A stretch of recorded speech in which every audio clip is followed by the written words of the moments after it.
السلام علیکم، آپ دیکھ رہے ہیں ٹی وی 49 نیوز یو کے اور میں ہوں منیر پیرزادہ۔ آئیے آپ کو لے چلتے ہیں آج کی خبر کی جانب۔ گھاروں کے قریب گاؤں گل حسن ملاح کو جانے والے راستے پر پل کی سہولت میسر نہ ہونے کی وجہ سے گاؤں والے میت واٹر کورس کے درمیان سے اپنے کاندھے پر اٹھا کر گزرنے پر مجبور۔ اسی پر مزید بتا رہے ہمارے نمائندے سید ذوالفقار علی شاہ۔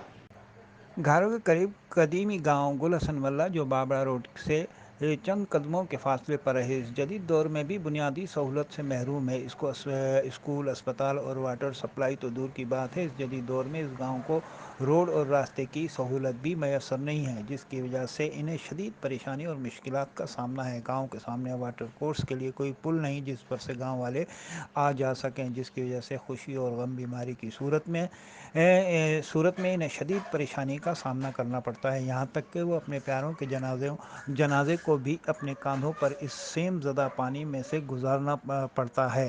یہاں کے رہائشی گل حسن ملہ، اشرف ملہ، محمد ملہ، خدا دینو ملہ اور دیگر علاقہ مکینوں نے منتخب نمائندوں اور اعلیٰ حکام سے مطالبہ کیا ہے کہ ان کے گاؤں کو بنیادی سہولیات میسر کی جائیں، اس اذیت سے نجات دلائیں۔ جی